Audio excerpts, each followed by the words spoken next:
So the ANC will be launching its election manifesto in Pretoria today. Only 500 members are expected to attend due to COVID-19 safety measures. This comes at a time where the party is trying to change its status quo. Its financial woes mean it's been unable to pay staff for 3 months, even as it's spending money on campaigning.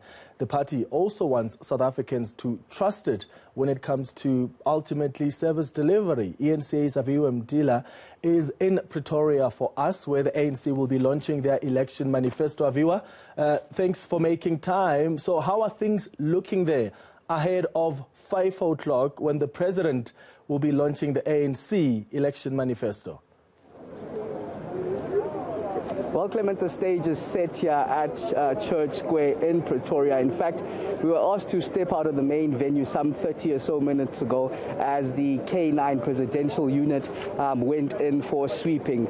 Dogs are out here just sweeping for bombs, something that was supposed to happen at 2 o'clock, but we understand got a bit delayed. But now we're expecting, of course, the official manifesto launch of the African National Congress, the governing party, to kick off at 5 p.m. with the President Cyril Ramaphosa giving that keynote address at around 7 p.m. They specifically targeted Tshwane after the bloody nose that they received, more especially in Tshwane back in 2016, where we saw unprecedented times of coalition-led governments.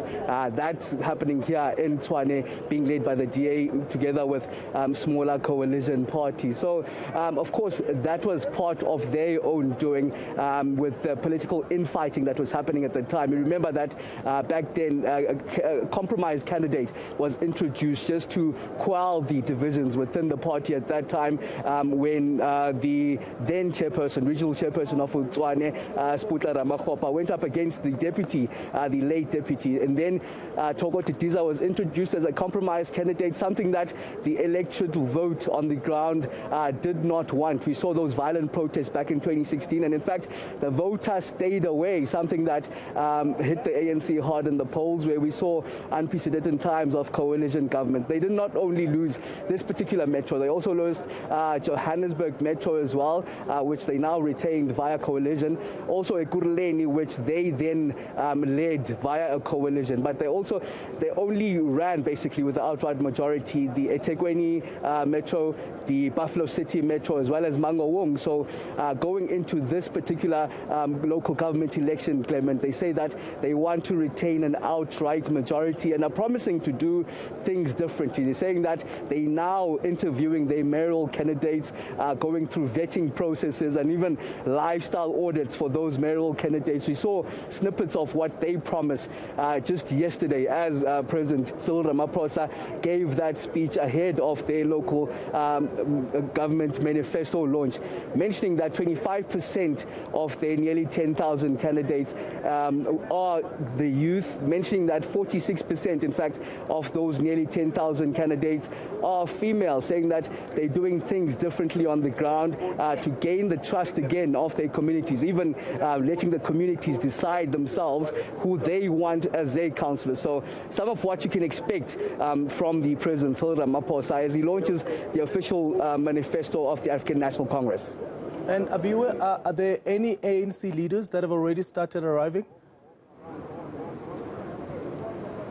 Well, they are. I'm just going to ask my colleague, Teddy Munyembana, just to show you around Pretoria Church Square. It's just that the sweeping is underway at this very moment, but some of the ANC members have come out already just sitting outside here.